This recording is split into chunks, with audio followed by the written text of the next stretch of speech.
Yeah, it should somewhere. I'm sorry, I'm gonna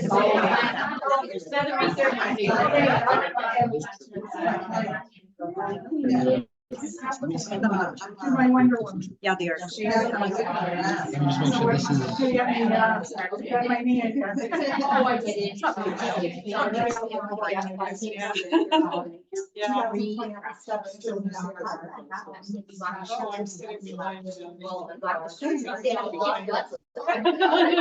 Don't worry, I'll put my butt in your face. I can see a camera on the computer. And I write.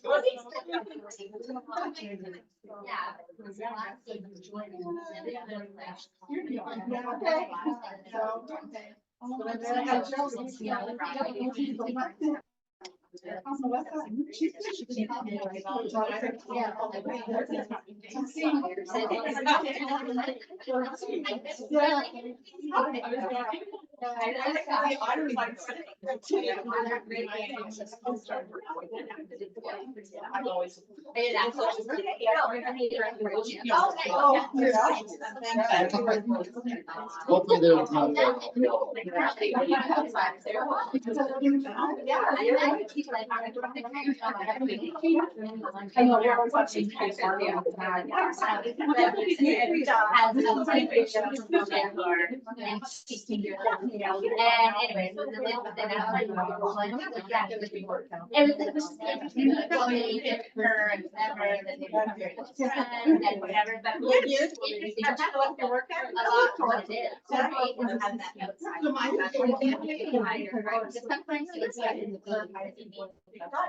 Oh, really?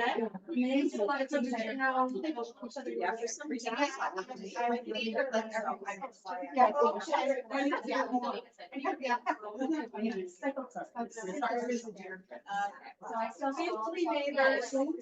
just don't. It's all weird.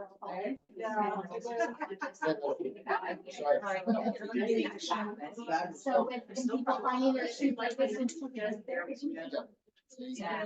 Well, I know that's why I know, but.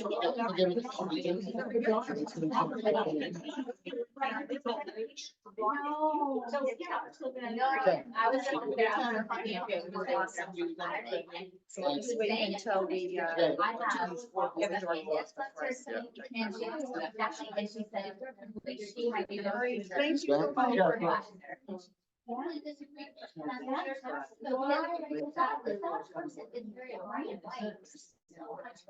And she goes,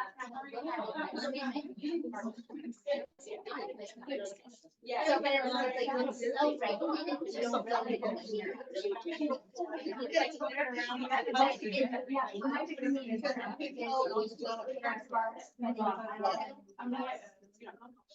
So thanks for joining us today.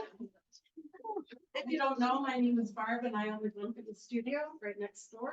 And thanks to Rose Monroe for letting us stay here rather than sitting by dumbbells and mats.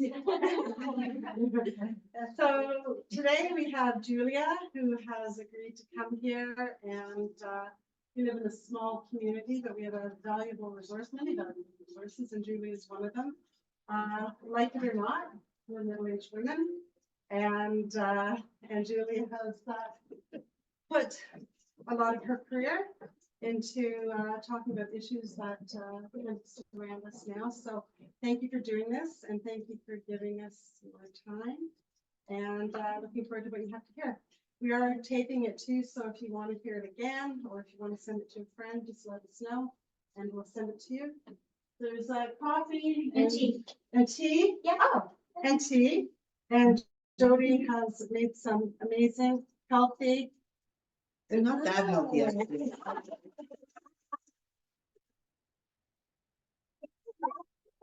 We have flour and sugar in them. They're made with love. They're made with a lot. It helps a lot. So there are other businesses in here, so there may be a bit of traffic flow up and down, but we'll just ignore them. And And we're gonna have to close the door too. Oh, We're gonna okay. project onto the door, so. Yeah. But thank you, Barb, for inviting me today, and Rose as well too for hosting. It's such a beautiful little environment here. And so we are going to talk today about what I call menopause for minimalists. And by that, what I mean is there are so many ways to make this transition into menopause and beyond menopause. And some women will need minimalistic care in doing that. Their transition is going to be relatively easy. And for some women, maybe early on in the process, so they don't need a lot of intervention. So we're going to focus today specifically on food and how we can use food to our advantage to feel our best, but also be able to address some of the risks that we know start to occur through menopause and also aging. Wow, right on.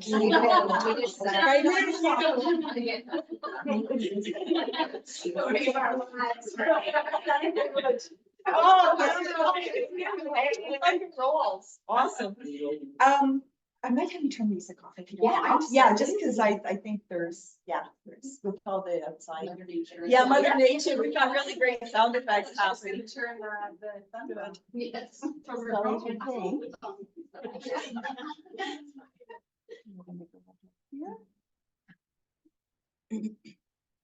Is that shining? Yes. So let me project.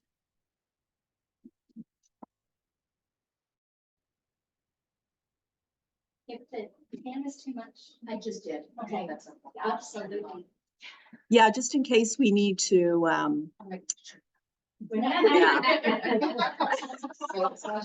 More strict.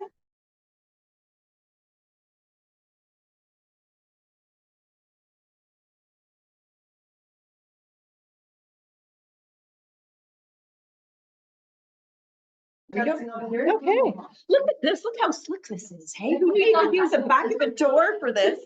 And I like having a bit of a visual because we're going to talk a lot about the different things today. And I know some people will learn things and take them in just hearing them, but I know some women like to actually visually read and that as well too. So I hope, because again, we're going to be covering a lot of ground, but I do want to keep things open for questions. So as we're going through things, you know,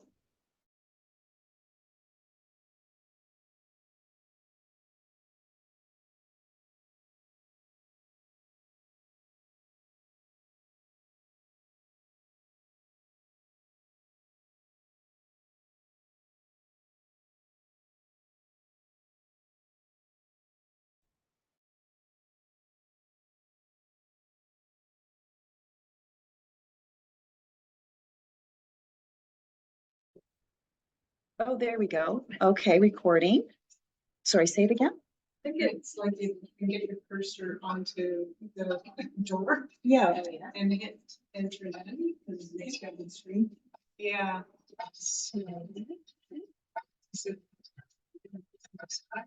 This was working. There we go. There we go. Okay, we'll just use the space bar. We don't see that here. Okay, well, let's see. We're trying to get this on Zoom at the same time, so we're there. I think I need to screen share. Okay.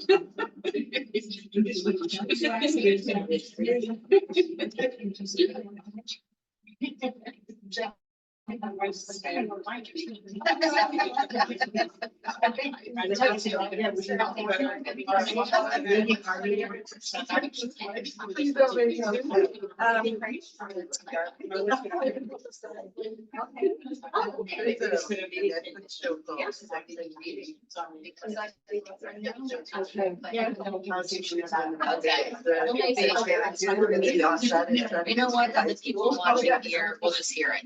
Yeah.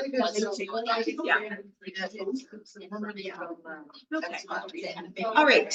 So I guess we're not going to zoom it after all. Well, they'll still hear you, they just Here. won't see Oh, this. okay. All right. So when we speak of hormone support, I like to say that it's a piece of cake, and that's not to say that it's easy, but there's different layers of care. And so we have the foundation, which is education. The cake is is our lifestyle. It's what we eat, it's our exercise, it's our mindset, and it's our sleep. And really the substance. And all of those things have a very profound effect on how we experience the perimenopausal transition and beyond. The next step is what we call the icing, which are supplements and services, whether that's pelvic floor therapy, counseling, personal training. So all of these additional things that some women will need as well too. And then we call the sprinkles, which is menopause hormone therapy. Not all women need all 4 tiers of care. Again, menopause is not a medical event. So some women will only need some education and a little bit of lifestyle tweaks and some their regular screening, and that's all that they need. Some women will need all 4 tiers of care. So what we're focusing on is the food, which is the cake. And who doesn't need more cake, right? Yeah, I know, it's looking good. It's looking good. Okay. Geez, here we go again. Oh, boy. Okay.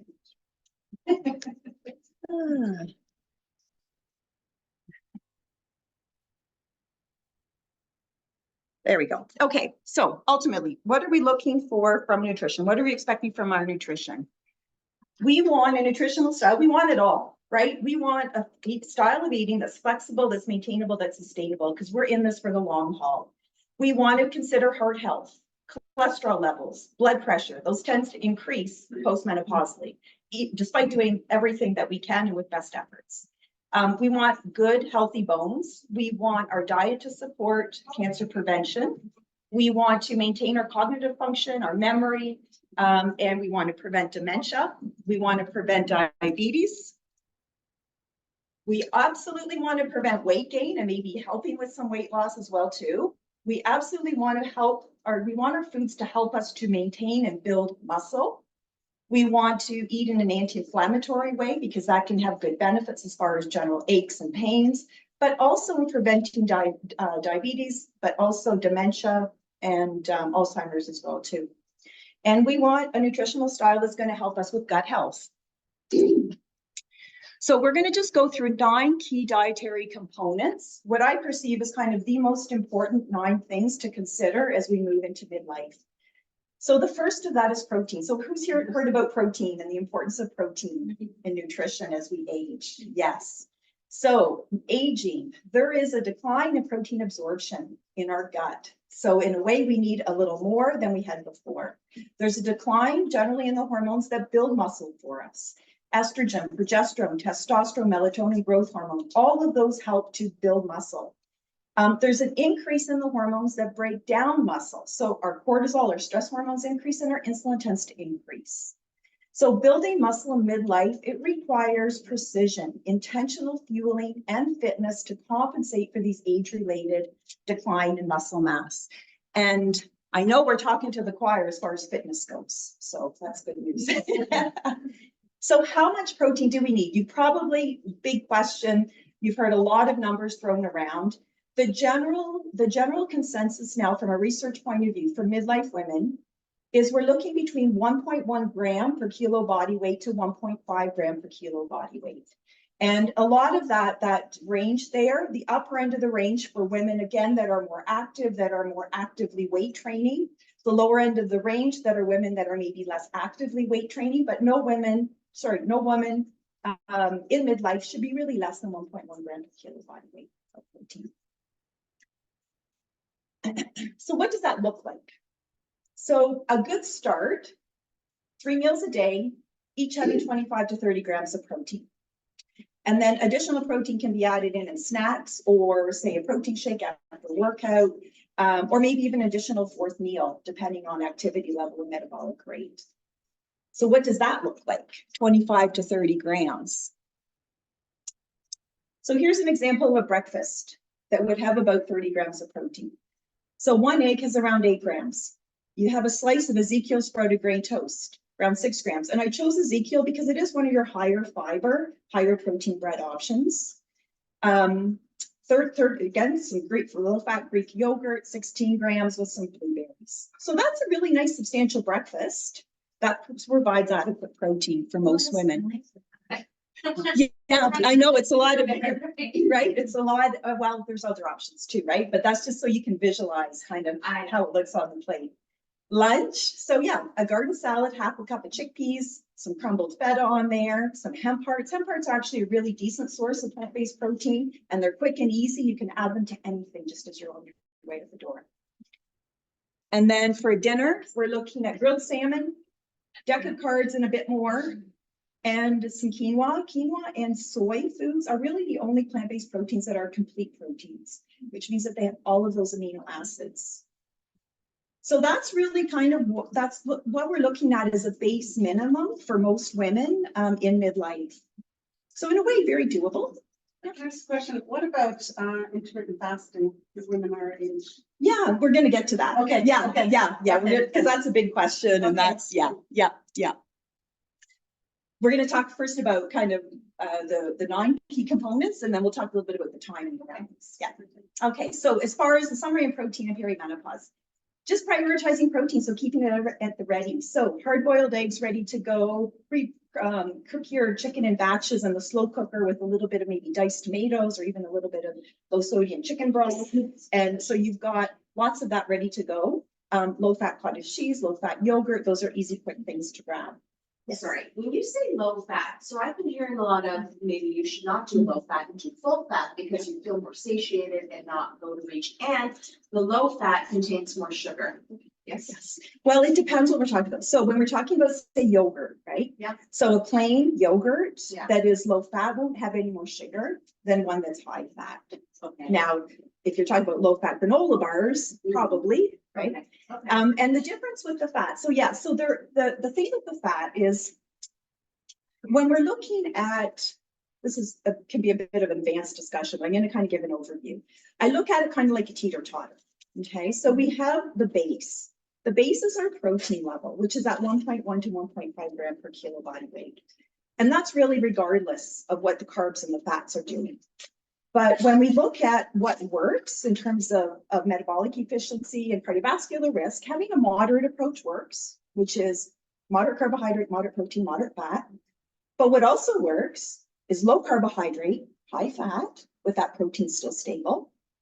What also works is high carbohydrate and low fat, like a vegan diet.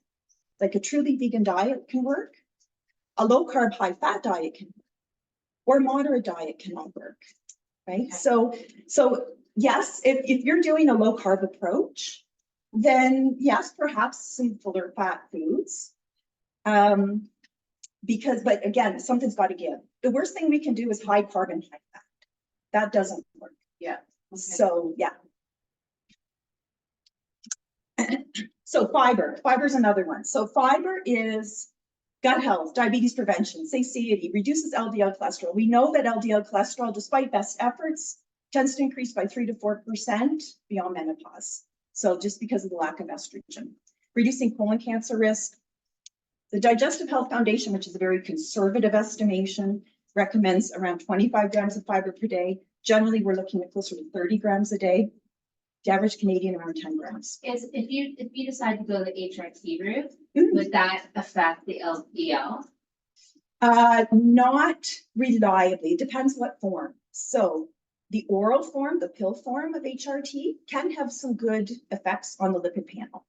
The transdermal, the patch or the cream, not so much. Yeah. But we don't prescribe hormone therapy for preventing chronic disease. So if you don't have any indications for hormone therapy except a high LDL, it's unlikely that you'd be a candidate for hormone therapy. So generally, if we're dividing that up over 3 meals a day, we're looking at upwards of around 7 to 10 grams of fiber per meal. So what does that look like? So fiber is one of the things that I do find that even women that are eating very healthy diets tend to be quite low in. And when we think about things, so piece of toast with some peanut butter, and you pick again a grocery store brand multi-grain toast, generally around 1.5 grams per slice is typically what you'll find. A little bit of fiber in peanut butter, a little bit in a banana. If you have lots of salads are great. And we're going to talk about leafy greens and how important they are, but they're not a great source of dense fiber. They're roughage, and you need to eat a lot of it to really have it add up in the colon enough to trigger bowel movements. So we need that soluble fiber that comes from other things. So again, a salad at lunch, again, with some cucumber in it maybe, and a piece of fruit. And then we have some pasta with, again, a tomato sauce and maybe another salad. So that's around 13 grams of fiber. And even on the surface, that looks like a quote healthy diet. It's lots of greens, lots of salads, whole grain stuff, but it's not that high. So here's another scenario. So here we have, say, a bit of oatmeal. We have some flax seeds or hemp seeds in there. Pear in particular is a very good fruit for fiber with skin. Most of the skin in fruit is, or the fiber in fruit is in the skin. Lunch, now here's, lots of leafy greens, but we're adding a bit of a bean salad in there as well too, or some green beans, and that bumps it up too. Grilled salmon, broccoli, and a bit of brown rice. So that gets us closer to around that 30-gram mark. And again, this is looking at things from a moderate point of view. So moderate protein, moderate carbohydrate, moderate fat. So fruits and vegetables. How can we talk about food, not talk about fruits and vegetables? We all know they're good for us, right? But I mean, it's so good in terms of reducing risk, cardiovascular, dementia, diabetes risk, all of that. One I wanted to call out in particular are the cruciferous vegetables. Those are the broccoli family. And those actually, there's some very interesting research with cruciferous vegetables and derivatives from cruciferous vegetables being tested actually with women that are BRCA1, BRCA2 positive, which is genetic tendency towards breast cancer. They have a 50% chance in their lifetime of developing breast cancer. And they're actually being started on some broccoli family extracts to see if it changes their breast density and also their breast cancer risk. Now, this again is a capsule version, not the food version. But again, not everyone is BRCA1, BRCA2 positive. So the nice thing with the cruciferous vegetables is that they contain these compounds that are sulfur-based that work in the liver to break down aggressive estrogens. They also reduce inflammation, they reduce breast density, and they reduce plaque in the arteries. And that's what gives, when you think of cabbage, cauliflower, Brussels sprouts, they have kind of that sulfury smell, right? It's those sulfur compounds that have all the benefit. And so when you start looking at what are cruciferous vegetables, there's a whole list of them. And there was a review study done a couple of years ago. They found that for every additional cup of cruciferous vegetables added into the diet, there's a 10% decreased risk of all-cause mortality. So it really had quite an impact on chronic disease. And so you got lots of choice there. Is kimchi too, right? Is that? Yeah. Yeah. Well, yeah, I don't think kimchi's on there. But it is one though. Yeah, it is. Yeah, exactly. Yeah. Big things at Costco. Yeah. Yeah. Kimchi's great and fermented too. Yeah. Exactly. And low glycemic. Yeah. Okay, another component, extra virgin olive oil. There is so much interesting information on extra virgin olive oil. And again, this is one where there is so much information on extra virgin olive oil. It's, no matter whether you're high carb or low carb, kind of on that teeter-totter range, extra virgin olive oil really to be the primary culinary oil in the diet. There's just so much data that way. So if need to, again, to maintain caloric intake at a good range, if you need to decrease your animal-based fats, but replace them instead with extra virgin olive oil, all the data looks really promising there. So there are three components, the essential fatty acids, there's antioxidants in there, something called squalene. And each of those has been associated with decreasing cancer risk, but then really great stuff too with heart health benefits. And the Nurses' Health Study was a really interesting one we pull a lot of data from because it was a lot of middle-aged women, 61,000. They were followed for 24 years. They were all nurses, and they analyzed every aspect of these women's lives for those 24 years and pulled out the variables. And they found that the women that had at least half a tablespoon of extra virgin olive oil a day had a 14% decreased risk of cardiovascular disease. So that's very simple change for good benefit. Is that like drinking it or like cooking with it? Generally in their diet. Okay. So cooking and raw. And we'll talk a little bit about the difference. But yeah, just extra virgin olive oil actually is decent to cook with as well too. This was another one where all they asked people to do was replace 1 teaspoon of margarine, butter, mayonnaise, or dairy fat with olive oil, and there's a 5 to 7% decreased risk. of, again, cardiovascular disease. The maximum benefit generally looks at around 2 to 3 tablespoons a day, which is very feasible, especially if you're using it in salad dressings or as condiments or to toss vegetables with. So taking more doesn't really tend to, what the data says, doesn't really provide more benefit.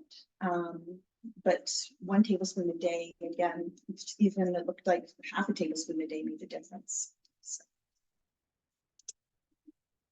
Does everyone use olive oil here? Yeah. Kind of, yeah. It seems to kind of be the oil of choice in a lot of ways. Sometimes I use avocado oil. That's really the same thing as the extra virgin. Very similar. It is still monounsaturated. And it's just, there's not as much information on avocado oil as there is on extra virgin olive oil. But we would think, again, structurally, it's very similar. And it's just better than the other oil. Yeah, like corn oil and Yeah. and vegetable oil. You're still doing a healthier choice. Right. Yeah, exactly. And so big question, can we cook or saute with extra virgin olive oil? Can we heat it? So sometimes we hear that, okay, well, because it's more of a fragile oil that you can't really heat it at high heat, it has a lower smoke point.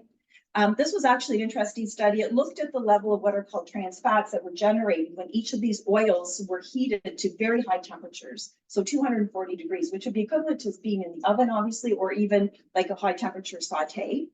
And what they found was that, again, so extra virgin olive oil here on the far left, very, very, very few trans fats generated, even at that high heat. Whereas the grapeseed, the sunflower, the rice, the peanut, the canola were relatively high. And coconut, I think you can see that on the far right there, quite low as well. Okay. All right, so we want to take care of our bones. That's the other thing that's on our mind as well too.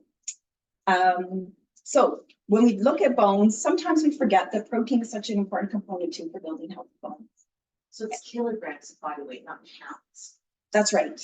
Yes. Okay. Yeah. You have to do the conversion. Yeah. So you have to divide your count I've by been 2.2. Canada. Well, Yeah. I've been seeing both, right? Like people say, you need to have at least 1.1 grams of protein per pound Well, body weight. it depends. Yeah, it depends. Like some women, which would be, around 2 grams per kilo, basically. So you'll see, like when women are doing heavy duty weight training, like they'll be at 2 grams per kilo body weight, right? But it's not like it's, again, it's precise nutrition, right? It's not just a general routine. Yeah. Calcium. So again, that's the most dominant mineral in bone. We need 1,000 milligrams a day up until 50, and the day we turn 50, we need 1,200 because that makes a huge difference. Huge difference. Okay. So when we think of calcium, what foods do we think of for calcium? Milk. Yeah, dairy, right? Yeah. Which they are, and dairy is a very rich source of calcium. It is again not digested very well by some people. But their milk alternatives are generally enriched to the same level. So if you don't tolerate dairy very well, you can certainly have enriched almond milk, soy milk, Because a lot of dairy is an inflammatory too. Again, there's a lot of lactose in fluid milk itself. But when you get into higher protein dairy, like the Greek yogurt, say, and again, without all the sugar added, it can be a part of an anti-inflammatory routine. So I have a little recipe there. I find to top load your day with your breakfast that has lots of calcium rich stuff in there. And so a smoothie is a good option. For women that don't have dairy in their diet, the milk alternatives will be a primary source of calcium intake. And I typically find it very difficult for women who are dairy free to not get enough. Very frequent, they're not getting enough calcium unless they're having milk alternatives on a daily basis. Okay, so around 1.5 cups of some kind of enriched milk alternative in your smoothie, a couple of tablespoons of chia seeds. Look how much calcium chia seeds has. 2 tablespoons, 180 milligrams. And then again, a bit of non-fat Greek yogurt adds up in there. Fresh or frozen fruit. thought you said cheesies. I thought you know. Cheese.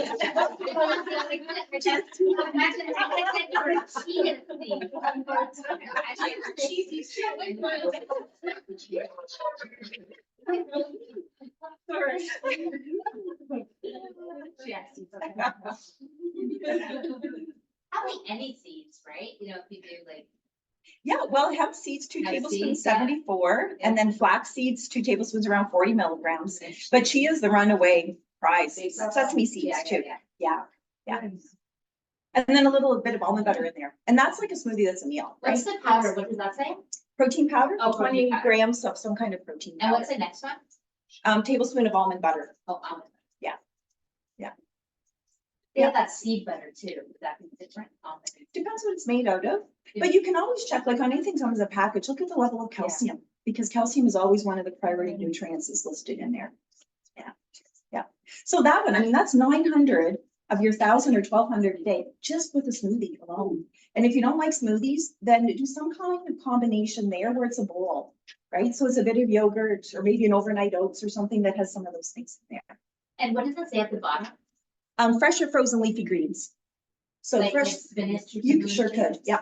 Yeah, spinach has a little bit of calcium, not enough to really, it's like the cherry on top, right? It's not huge substantial amounts. Okay. Magnesium. So magnesium, again, we know that it's important for making vitamin D in the body. Nature is so important. So it's so smart in that the same foods that are naturally high in calcium are also high in magnesium. And they're also high in some of the other microminerals that we need for bone too, including vitamin K. So you'll start to see some commonalities as we talk about where to find your vitamin K and magnesium. They're in green vegetables, beans, legumes, nuts and seeds, and sometimes in whole grains as well too. And then vitamin K, we need 1 cup of leafy greens a day to make a big difference with our bone density and in terms of our fracture risk. So again, the Nurses Health Study, 61,000 nurses, 1 serving of green leafy vegetables a day, the risk of hip fracture was cut in half compared to women that were only having 1 serving of leafy greens. So leafy greens have the magnesium, but they also have some naturally occurring vitamin K in there too. If we had a chef, I think this would be the solution. Yeah, that's actually, throw it in your smoothie. Get frozen spinach and throw it in there. Easy peasy. Yeah. Yeah. And then vitamin D. So we know that vitamin D, not very many food sources of vitamin D. So cod liver oil, enriched dairy or milk alternatives have D added, and mushrooms have a little bit of vitamin D. So that's why we really do end up having to supplement vitamin D. And that's the only supplement we're going to talk about today is going to be the vitamin D supplement. And Osteoporosis Canada recommends that all women take 1,000 IUs a day in Canada. And the daily doses up to 2,000 units a day are very safe without requiring medical monitoring, which means you don't have to get your blood tested to go put yourself on 2,000 IUs a day. Oh, 5,000. Mm-hmm. What's that? Usually with that dose, we're going to test people if they're on 5,000 long-term. Yeah. 2,000 is very safe. Every woman in Canada can do well with 2,000 if she's not going to go too high on vitamin D. But as we start to get up into higher doses, especially someone who's dosing every day of the year, we do occasionally see really high vitamin D levels. Yeah. Actually, just using that. Yeah. So Well, April. and based on that, Based on. yeah. Seasonal depression. Yeah. I will tell you, vitamin D deficiency is more common than But vitamin no, but D then that's what you excess. said, you said until April, because obviously, come Yeah. summertime, then you're. We had such a low and sunshine. Yes. Right? But tell me that, so, okay, so say she was doing 5,000 for, say it was 2,000. Yeah. And then all of a sudden, it's April and the sun comes out more, that, is it literally that, like that equal, that, the sun you receive from being outside is giving you the equivalent of the vitamin D? Not typically. Supplement? No, So, not because typically. the pill is still higher. right? I test farmers, I test landscapers at the end of the summer who are outside all day, every day in the summer, and they're still low in vitamin And D. they're still low. We So just the don't supplement have is enough. still important. Oh, it is year round. But does it Yeah, make a difference year that round. you're slathered with sun cream? That suppresses vitamin D. Okay, So it's a precedent, It's a catch right? 22, right? Yeah. And women that are darker complexioned as well too, you know, darker skin, that also, They they tend to be absorb it more? lower in vitamin D. Oh, they Lower. Oh, Yeah, they're not yeah. supposed to live here. Supposed to be in Malta. I think we're all meant to be in Malta. What about absorption of vitamin D? Like I read that, you know, you have to take it while eating or something like that. If you don't, then you're not really absorbing it. Is that true? Well, vitamin D is fat soluble, which means that it's going to be absorbed best when it's with fat. So if you take a meal with fat, that's great. But to be honest, a lot of your vitamin D drops in particular, they're in a fat base. So like your, you know, your impulsive vitamin So D. they're is in- delivering it But the already. Yeah. Costco pill is a pill, not a. Yeah, I'm not taking like- those too. Yeah, so Yeah. take it with your food. Yeah. And again, you're gonna still absorb it even if you have it on an empty stomach. It's just more important to take it than not take it according to the timing. But it is a fat soluble, so it does absorb better when it's fat. Which, and doesn't have to be a lot of fat. Just. So to replace potato chips in your. Yeah, you don't have to eat potato chips. We're going to McDonald's, right? Yeah. In your smoothie. Barb comes to work tomorrow with orange fingertips.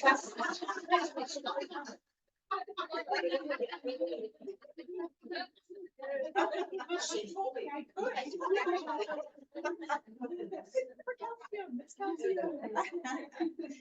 As far as vitamin D goes, really, I mean, the best way to know how much vitamin D you need is to test this time is the perfect time of year to get your vitamin D tested because we're coming off of the winter. It's going to be at its lowest. Even if you're supplementing, it just checks to make sure that you're supplementing enough, but not too much. And then the other really good time to get tested at the end of the summer. And because that's when it will be at its highest. So if you've been supplementing or not over the summer, it gives you that kind of twice a year semi-annual checkup. And if once you've done that for a couple of years in a row, you get a pretty good idea about what either your daily dose is going to be year round, or if you choose to, moderating your dose winter versus summer. And what if you are taking too much? Sorry, construction. What if you are taking too much? What effect would that have on you? Could that have adverse effects? It can. One of the main things we look out for is if you're too high in vitamin D, you can overabsorb calcium. So kidney stones can be a side effect of that. Wow. Yeah. It would affect visions.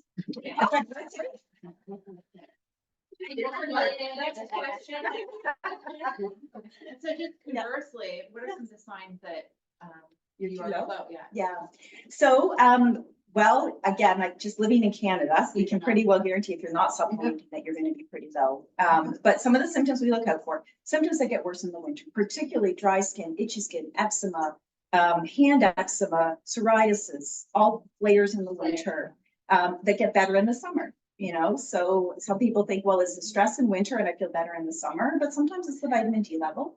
Seasonal affective disorder, so feeling winter blues, winter blahs as the days get shorter as well. That's associated with low vitamin D. Obviously bone density for women that are having their bone density checked. That is certainly an indication if that density is low that we need to check. And vitamin D is really not covered. Testing is not covered by OHIP unless you have a diagnosis of osteoporosis, generally. So at what age are you generally supposed to get tested for bone density? Because I've never had that at 52. 65. Okay. Which is too late in a lot of ways. But there are indications for some women that do need to, if for women that are higher risk, they can get screened earlier in their late 40s, 50s.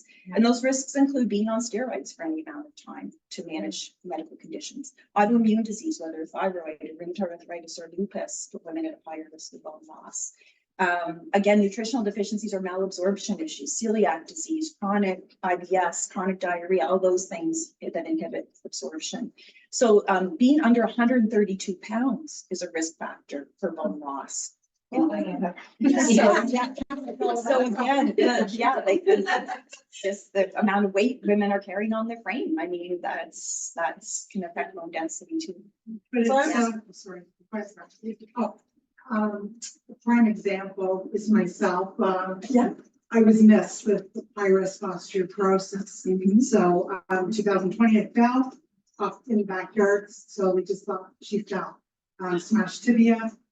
And the way I went, last year I went outside, walked the dog, smashed femur, kneecap. So I was interested in what Lisa said about vitamins because I'm seeing a top osteoporosis doctor now, vitamin. But it's mixed. That's the sad part about it. It is. And I'm on 2,000 a day vitamins. And we don't know yet if it's gonna be enough or not enough, because as you were saying, it does have other effects to your body, but the sad part is you have to be that advocate because they don't want to give you a bone density. I'm at a bone density. Not at your age, that's why, right? I'm 60 now, Yeah, so, but still. but in 2020, when I first fell, I had a bone density and that was totally messed. Yeah. So when I did it the right way, now it's caught, but there's so much damage done, right? And that's the sad part about it. And I find this very interesting what you're saying because I can respond to all that because that's what I'm going through, right? But it's sad because they don't like doing it. Yeah, well, and again, there's these risk criteria, factors. yeah. Yeah, and a lot of doctors don't go through that checklist. Do they have you on but- something else, right? Like I'm on have an you- injection every day. Yeah, so is my Bone mother. filler. Yeah, because my mom was like, she fell and she snapped her femur, but the femur snapped first and then she fell. And now she's afraid to take all these things and it's crazy, so I'm like hyper aware of that now. You To know should what be. she's going through, Yeah. right? Having had having had a parent with a hip fracture is also a indicator to higher risk, so that would get you in there. Yeah, to be honest, like I screen all women in their 40s, 50s for anything that might have affected their bone density. And the other thing is your health in your 20s. Like our peak bone density is laid down by the age of 30. And if we had eating disorders, or if we were very sedentary, or if we had poor nutrition or malabsorption or celiac in our 20s, we may not have reached full genetic potential on our bone density. So we're starting here instead of here. Yeah. Mm-hmm. And then it takes a lot shorter time to be diagnosed with osteoporosis. And I think also, I was very, very active, up to my first fall in sports. And, when they say, oh, you're okay that way, you're very active, but that's not the case. Till you go through it and you take a look and you see what my bones look like, it's craziness. Yeah. It's true. And that's the thing too, is, people that really do a lot of exercise and they're not feeding themselves, fueling properly, they can go very catabolic. They're burning up bone. And some of the people with the lowest bone density are marathon runners. Yeah. Because For there's sure. so much catabolism They're that eating goes on. everything. Yeah, exactly, My exactly. osteopath went through menopause in early 40s. Yeah. And now she's like, say, plus mid 50s. And what she's lacking now, she's got osteoporosis and all this stuff, but and she's in the field, right? And they totally missed that too. So that's why she's like all over me to see like a naturopath and do whatever just to be proactive. But it was the lack of estrogen and that's leading her so early in that perimenopause or menopause space, right? And we're not talking about hormone therapy today, but I want No, to I mention, no, but as far as it relates to the bone density piece, that's one of the indications for hormone therapy is loss of bone mass. And the window of opportunity for women for hormone therapy is in her 50s. Yeah, That's so the if you miss safest time. You miss So and they're not screening for osteoporosis or bone loss at age 50. Yeah. So how do you know whether you're gonna have that benefit or not? So that's why, It's so. yeah. So if you have had a parent that Like, has take a pill and make. that has had a diagnosis of osteoporosis, I don't care what age, if you are, again, under 132 pounds, if you did not have stellar health in your 20s, I mean, just talk to your doctor have these conversations. They can go ahead and send you for a DEXA. It's not an expensive test for OHIP to cover, like it's not an expensive test to run. It's minuscule amounts of radiation. I mean, don't worry about that aspect. But if your bone density comes out lower than we would anticipate and you're heading into menopause, that becomes an important decision-making point, whether hormones are going to be for you or not. And I have some women that have no hot flashes or night sweats. They're on hormone therapy because they have lower than expected bone density for their age, their osteopenia. I'm just curious about how they came up with 132. Yeah, I don't know. Yeah. Because if a woman is 5 foot, Yes. Yeah. so I wonder where they got that number from. Yeah, I don't know. It's all their statistics that they do in the Probably. background. They had to pick a number. Make sure you stay Yeah. above it, okay? But generally- Just make sure.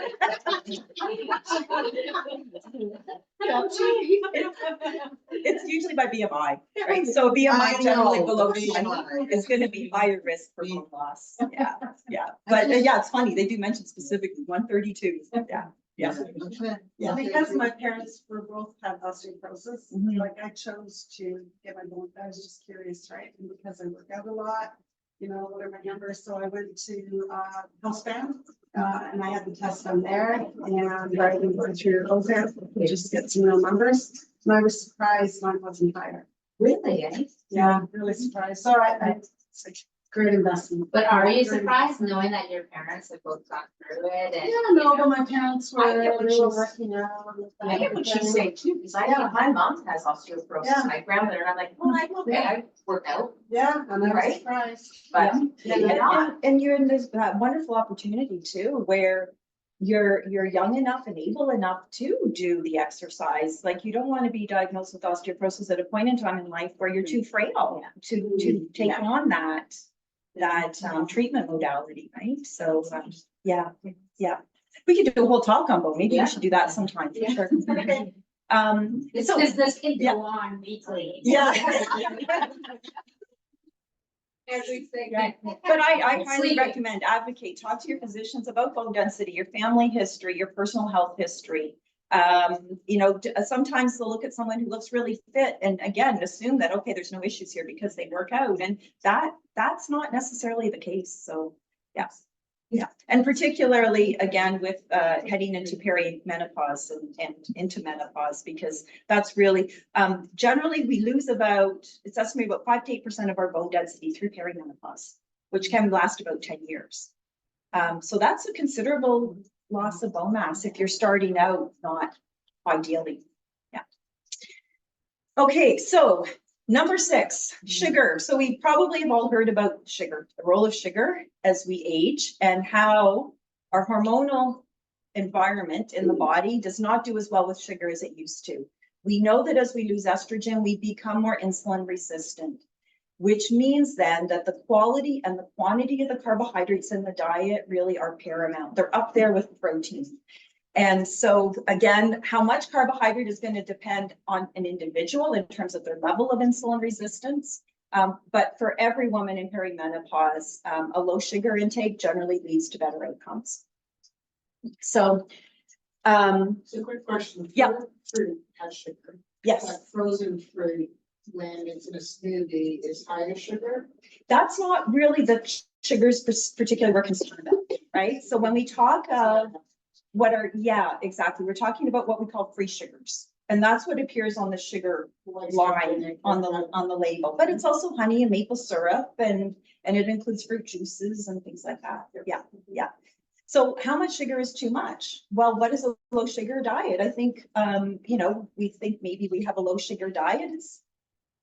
It adds up fast. It really adds up fast. So according to the Health and Stroke Foundation, World Health Organization, less than 25 grams of free sugars per day, which if we were to only have table sugar, that would be 6 teaspoons of table sugar a day, which seems like a lot, but it adds up fast. So this is what's considered to be the free sugars. You can see there on the sugar line, that one has 28 grams on that nutrition facts. Yeah, so this includes honey, maple syrup, your brown sugar, white sugar, your organic super duper cane sugars and date sugar, molasses, high fructose corn syrup, all of that. That's all free sugars. Okay, but we're not talking right now about the amount of sugar, quote, in a banana, say, or in a apple. Okay. So this is how it adds up really quickly. So you add a tablespoon of brown sugar and maple syrup to your oatmeal, you've got 12 grams. Jesus. One of the sneakiest sources of sugar is in flavored yogurt. So yes, so flavored, whether it's vanilla, fruit, whatever. Every individual little cup of yogurt has equivalent around 4 teaspoons of added sugar in there. And that's not even including the lactose. So 11 grams there in a single serving cup. A kind bar, which is generally kind of a quote healthier option, around 8 grams, and that's mainly from honey. Even your condiments add up fast. There's a teaspoon of sugar in every tablespoon of ketchup. Okay, and then, or obviously orange juice really high, very high.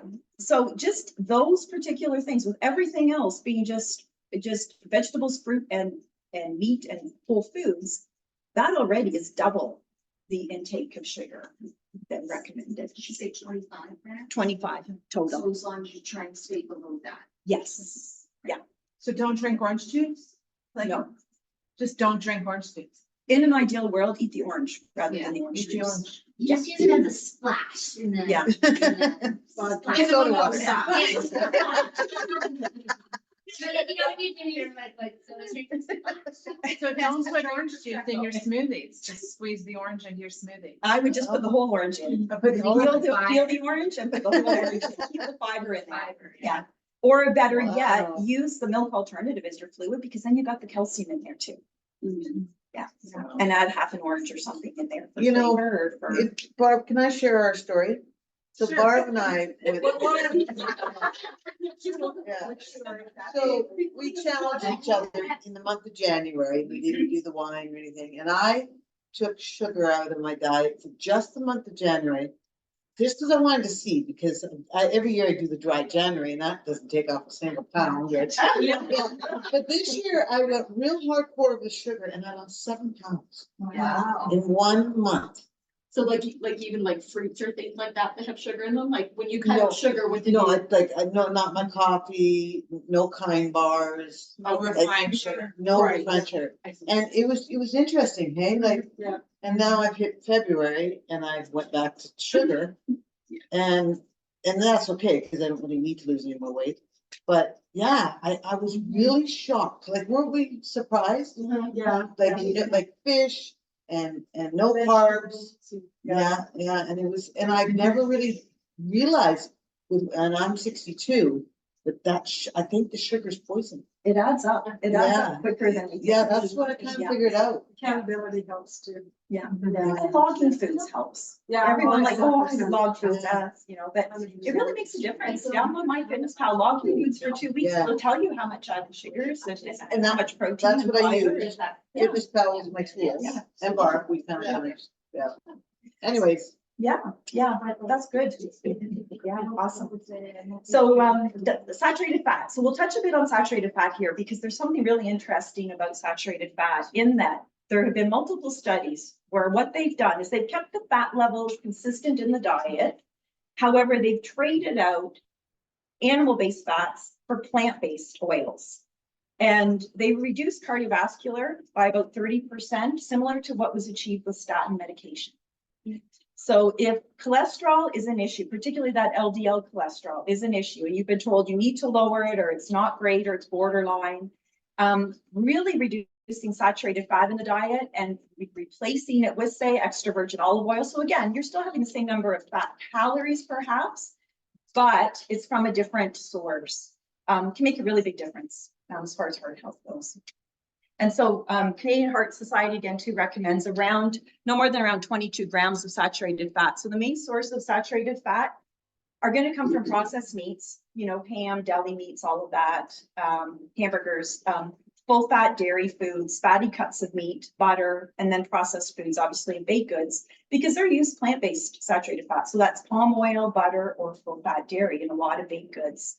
So then the question is, do the plant-based saturated fats increase cholesterol, just like the animal-based saturated fats? And there are a lot of gaps in our knowledge in answering that question.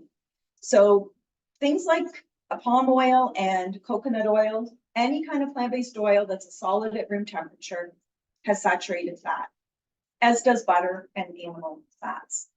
This particular study, they had middle-aged adults, men and women, taking 3 tablespoons a day, olive oil, butter, or coconut oil for 4 weeks.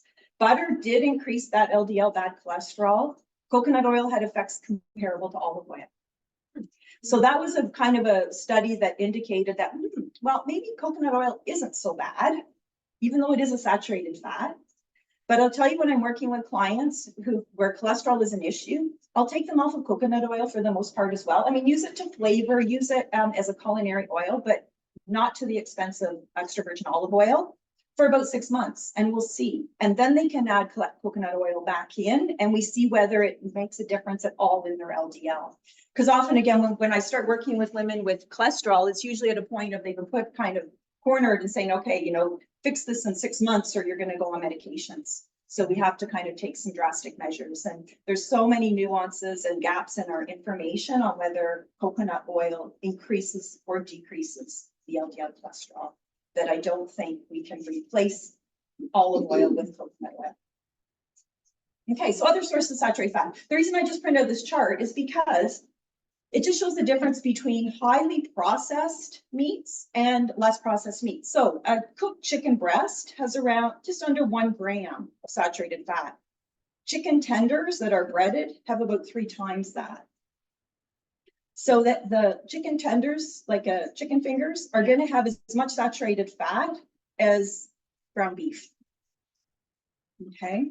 Same thing with ground chicken and ground turkey. A lot of these the ground chicken, ground turkey, they have everything mixed in there. They have the skin, they have everything. It's not just the white meat. So again, some ground chicken and ground turkey can, in some cases, have as much saturated fat as beef can too. Yeah. So Ground turkey is the same as ground beef. 2.3. it is a little bit better. It is a little bit better. And again, it depends. If you're getting ground turkey breast, that will be lower saturated fat than general ground turkey, because again, it just have to be labeled. It would have to be labeled as turkey breast or white meat, white turkey, white ground. Yes. Yeah. You ground your own turkey. How do you ground your own turkey? How would you do it? Yes. Well, I think there's like, I have an attachment for my KitchenAid that I've never used, and I'm thinking. Yeah.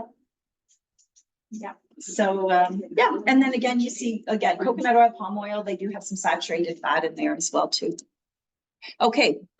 Low in sodium, high in potassium. This is one of the foundations, what we call the DASH diet, which is the dietary approaches to stop hypertension. And we know that estrogen regulates our salt balance. That's why we tend to retain more fluid before the period and all of that. So we become more sensitive to salt as we age. So even though salt may have not been an issue decades ago, it can become an issue where we do become more salt sensitive. So about 60% of people will respond to a low sodium, high potassium diet when it comes to managing mild to moderate hypertension. And again, we know that hypertension is one of those things. About, what did they say? 80% of women will be diagnosed with hypertension by the age of 80. So in some ways it becomes a very predictable trajectory. Mm-hmm. Oh, hypertension, sorry. High blood pressure, yeah. Step before to that. Pardon me? That was like step before. Yeah, well, there can be mild, moderate, yeah, mild, yeah. Okay, so main source of sodium. So obvious sources of sodium, well, we know salt, right? Table salt, salty snacks, very obvious, canned soups, ham. But then we have sneaky sources. So some people think that table salt and sea salt have different amounts of sodium. They don't. They're equivalent amount of sodium per teaspoon. So you're not decreasing sodium by just using sea salt. Okay, this thing with salt, and this might be whatever, but I've been so dehydrated, crazy, and I buy real salt and I'm adding it to my water. Yeah. To try and rehydrate. Yes. So, like, how does that relate to this? Like, I feel like I shouldn't be having salt, but yet it's gonna help hydrate. Yeah, and a lot of it will depend on what your body response is. So again, there are people who are quite low on the blood pressure scale that need to salt their food and that need to have the typical 2,500 milligrams a day. Okay. But have it come again from more natural sources. Like if you like olives or salt your food to taste, or again, like your water like that, but not necessarily from the higher salty for quality stuff. Yeah. And you're very active, so you probably sweat a lot. So you lose a lot of salt by doing that way too. Yeah, I have my night sweats. Right? Yes. So I don't know if that has an impact on dehydration. It sure can. It sure can. Yeah. And sometimes we don't really realize how much fluid we're losing, electrolytes we're losing with that. Yeah. Yeah. Yeah. Yeah, I just had a question about soy sauce. Like, I feel like I cook with soy sauce, like 4 days a week. Like, I mean, we use a lot of it in our meals, which I think are healthy meals. Yeah. You know, and I try to use low sodium soy sauce. Yeah. But like, what's your take on soy sauce? Like, is that a? Yeah, That's a little high. yeah, well, it is quite high, like it is quite high, right? If you're using a tablespoon or two to feed a full family, like you divvy it up though, and you're not getting a lot per serving. Yeah. But what I usually recommend is if you're cooking, use the bare minimum amount of salt that you can cooking and let people add salt to taste at the table. Then everyone gets their own needs met that way. You know, the kids might need a lot more and the adults just need a lot. Yeah. Yeah, yeah. But I just worry about the soy. Yeah, and again, just take it, I mean, if you're using a cup of soy sauce, that's gonna add up a lot, but if it's just a couple of tablespoons and feeding 4 people, Right. that's gonna be 500 milligrams per person, Yeah. which is well below. I feel like it's a quarter cup maybe. Yeah, yeah. Well, sushi, like. And again, it becomes, the sodium issue becomes more an issue for people with mild to moderate hypertension, or kind of on that high end of blood pressure. Okay, not everyone needs to limit sodium, but everyone can increase potassium. Potassium's the opposite, does the opposite of what sodium does. So, potassium, what do we think of as potassium? Banana, yeah, that's always the number one, yeah. But you look at black beans, like black beans per cup, almost 3,000 milligrams. Yeah, yeah. So, and sweet potato, really high source sweet potato has more potassium than a banana.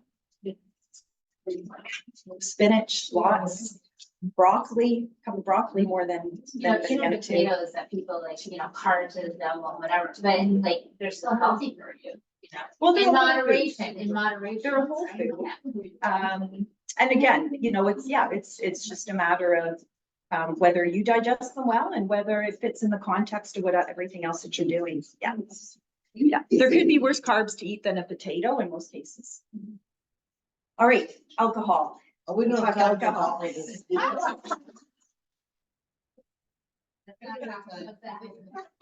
never popular, this conversation. So the tides are actually really shifting on alcohol, particularly for women. It really contributes to a lot of the things we're trying to prevent in midlife. So we know it does contribute to insulin resistance and weight gain. Anyone had wine before night and then noticed how poorly they sleep? Or how many more sweats they get after even a little bit of wine? Yeah. I'm the opposite. Yeah. Do ya? 3 servings of alcohol a day is associated with a much higher risk of bone fracture. But the real clincher is breast cancer. Alcohol is a real risk factor for breast cancer. And 7 to 10% increased risk for every drink over 2 a week. So that's considerable. And the guidelines too is that there's no safe limit of alcohol when it comes to health overall. And that's really kind of the messaging that the Canadian Centre on Substance Abuse came out with a couple of years ago. That was actually in COVID through the height of a lot of the drinking, right? Yeah. Basically saying 0 to 2 servings a week.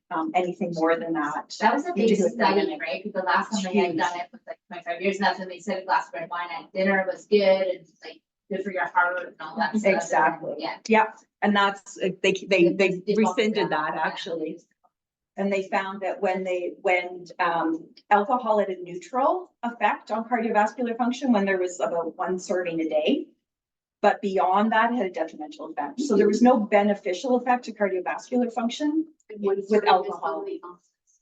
I think with wine, it's like 5 ounces, a shot is 2 ounces, and then a bottle of beer. Yeah. Very small. Yeah. So now the recommendations are 0 to 2 servings a week. There's negligible to low risk. So that seems like very safe, you know, drinking. 3 to 6 increased risk of colon and breast cancer, particularly in women. Serving a day or 7 servings a week increases the risk of heart attack and stroke. And then beyond that, exponential risk of cardiovascular cancer. Men and women. Men and women. Men and women? Women only? No, this is women primarily. Oh. Primarily, yeah. When you quit smoking, it's like 5 years before you get back to good health. Is it the same with alcohol? You know, I don't know. I'm not sure about that. But I guess as far as insulin resistance goes and the night sweats go, you stop drinking and you just, you know, that they're not aggravating as much. I'm just curious if those changes on the breast Yeah. cancer and negligible, just like. Yeah, exactly. Exactly. And yeah. Okay, but what do we want most? We want a routine that's easy to stick with, right? We want this to be practical. So what I want to do is I want to kind of put everything we just spoke about into a system for you that allows you to kind of visualize and be able to assemble meals even at a moment's notice that checks all those boxes. So again, these are all the things we're looking for. So if we look in terms of 3 meals a day, and I say 3 meals a day because for most people that feels pretty comfortable and that can fit within their schedule. So we're looking at some kind of fruit or vegetable at 3 meals a day. We're looking at 25 to 30 grams of protein that's low in saturated fat.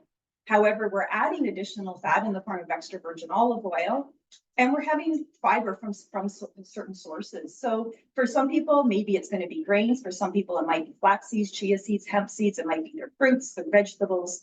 So again, that fiber can come from a multitude of sources. It doesn't mean that everybody needs to be eating bread and pasta for the fiber, and probably not healthy for a lot of people anyway to just be eating bread and pasta.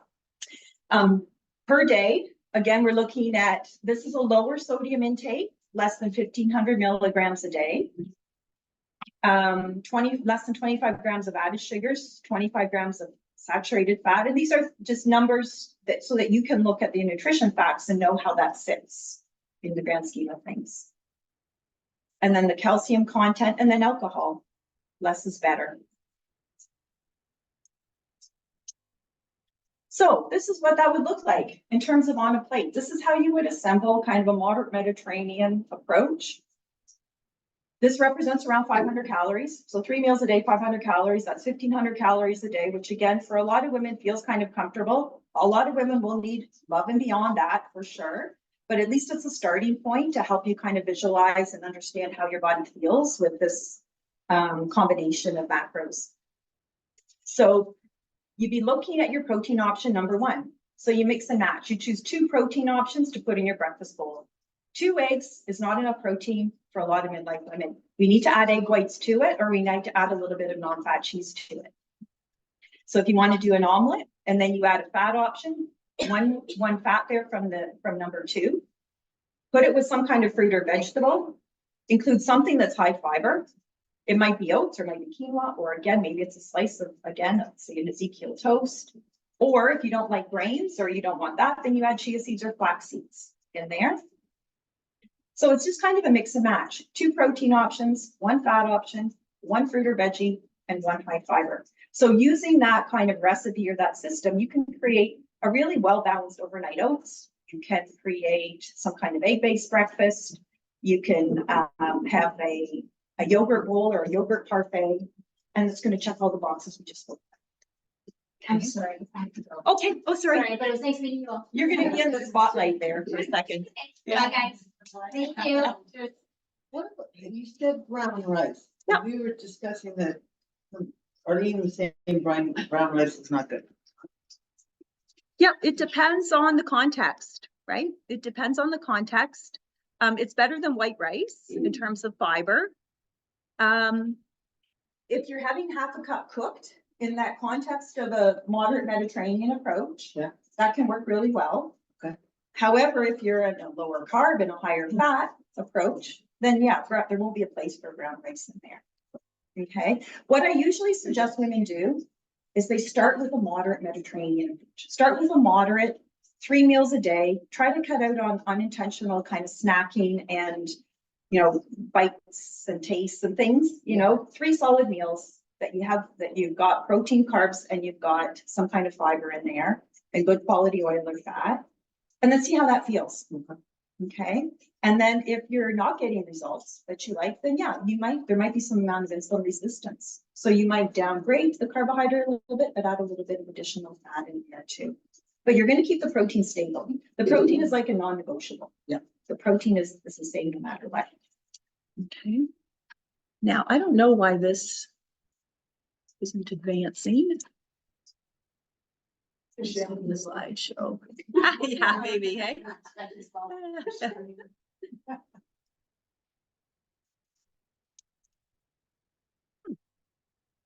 Maybe the machine's going on strike.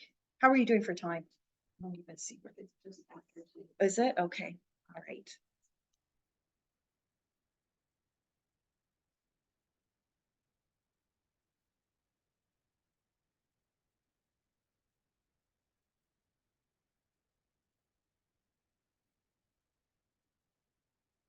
Okay.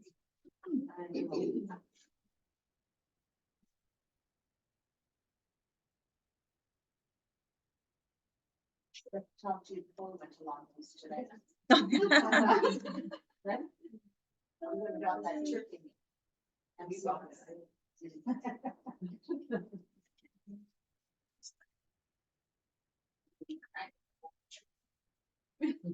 There we go. Okay, we're there.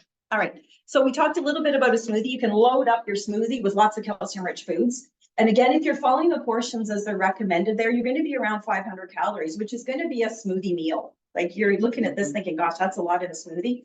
It's not just a protein shake here. We're talking about a meal. So your chia seeds again, milk or milk alternatives. Here's a kind of an assembling of salad that's going to check all the boxes as well. And these are easy to make kind of ahead of time, so you've got them ready to go for the week. A lot of these things can be assembled in those jars 5 days in advance. So you can layer those chunky vegetables, half a cup of various vegetables, good cup of leafy greens in there, seal them up. And then on the day of, you add your protein, a couple of hard-boiled eggs and maybe half a cup of chickpeas or a can of salmon, can of tuna, and then an extra virgin olive oil salad dressing. I looked high and low to find salad dressings, commercial salad dressings made with extra virgin olive oil, and I found one. Bragg's, and it was Bragg's brand vinaigrette. Every other commercial salad dressing, even health food store brands, canola oil, soy oil, maybe a little bit of extra virgin, but second or third oil on the list. So if you really want to get that olive oil in, make your own salad dressings. Important piece of the puzzle. Yeah, yeah, and flavorful. Yeah.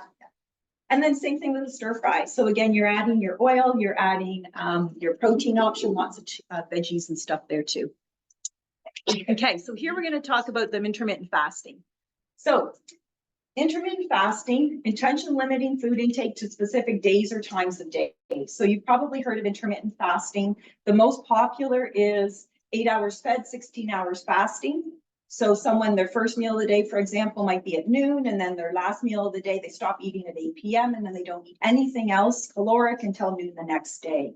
So that leaves 16 hours fasting, including overnight. So there's some data that supports that this does help with insulin resistance. It can help with weight loss. There has been little to no research though in perimenopausal women and how this helps with them. So the thing that I find sometimes with intermittent fasting, and for some people it feels very, very natural. They're not hungry in the morning. They want to push the breakfast off and have it at 11 or 12. But what I find sometimes is that there's not enough nutrition by the end of the day where we're not getting those boxes checked. We're not getting that 90, 100 grams of protein by the end of the day. We're not getting the fiber we need. We're not getting the calories we need. And so therefore it's suppressing metabolism in the long run. So that's one challenge. The other is I find that sometimes because people are fasting so long through the active part of their day that they're binge eating at night. They get home and they are so hungry that they're eating foods that probably are not great quality and then binging all night long and finally finishing at 10 p.m. because their first meal wasn't until the middle of the afternoon and then doing that all over again. So the diet quality can suffer. So those are just things, certainly if you wanted to try intermittent fasting, but the timing of the meal is up to you. As long as you're getting the nutrients you need, all of the rest is kind of window dressing. And a lot of it depends on how it supports your activity and whether it's adapted to your lifestyle. Some people don't have flexibility on when they eat. They have a lunch break, they have to eat there. They're up in the morning, they have to eat, they don't get to eat again for 4 or 5 hours. And so again, there's some restrictions a little bit with that. But intermittent fasting is not essential piece of the puzzle. Sugar cravings, big common thing too. Sugar cravings are usually a sign that something is missing. So we start with nutrition by addition. We make sure you have the protein you need, the fiber you need, and literally adequate fueling through the day. So you're not underfed by the time those evening cravings come on. Sleep can be a big factor. Sometimes we self-medicate fatigue with sweet to the stimulant of sugar as well. Okay.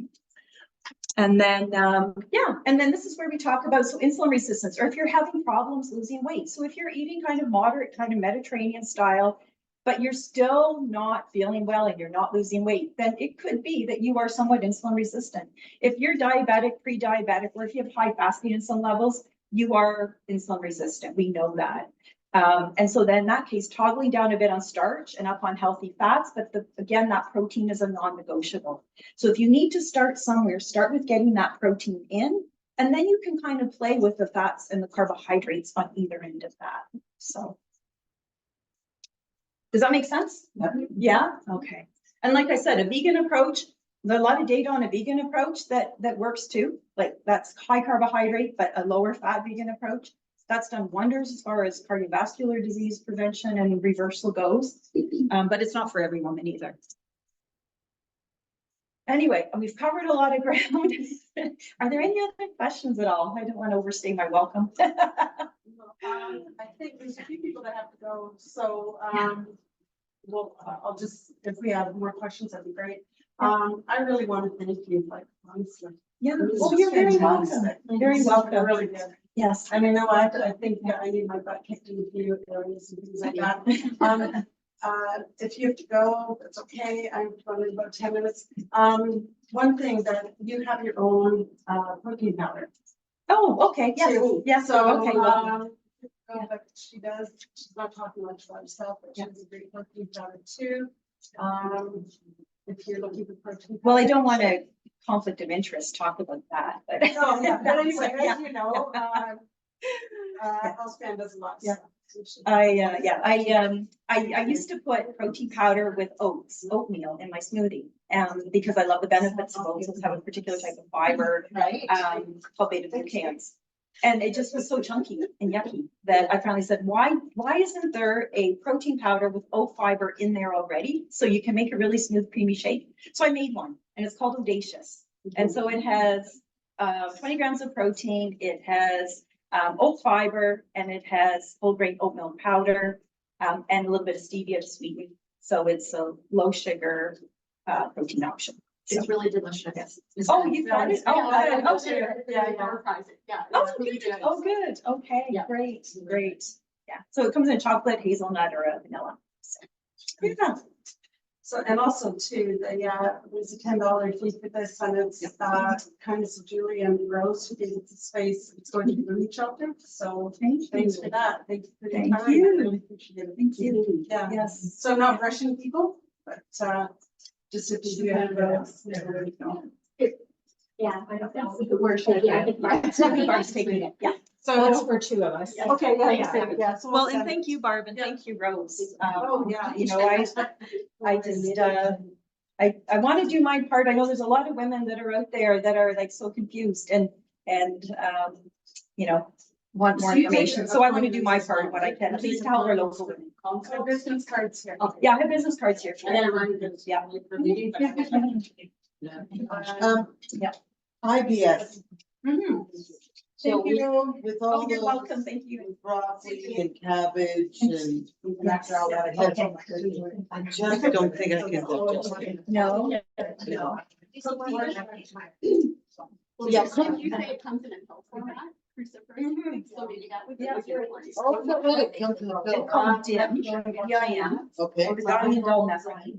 Okay. It's Okay. And then I'll come back to it. It's usually comes in 100 milligrams. And that's a head and shoulders more concentrated than you'd actually get for diet.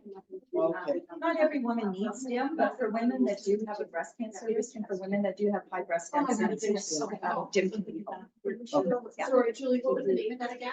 DIM, diamidol methylene, and 100 milligrams is the dose. Did I make one? Sorry, what is it? Oh, I made them. It's a derivative from broccoli. Oh, right. But they have sugar, they have salt. There's napkins too. What happened with that visual? It's just kind of dropped. Yeah, to say most of the things anyway. that were Yeah, great. good. Oh, it's, oh, sorry. Let's turn that on. So when you come back. Yeah, that- It's over right there. Yeah. Thanks, Rose. You're welcome. Enjoy your meeting. Yeah, I know, right.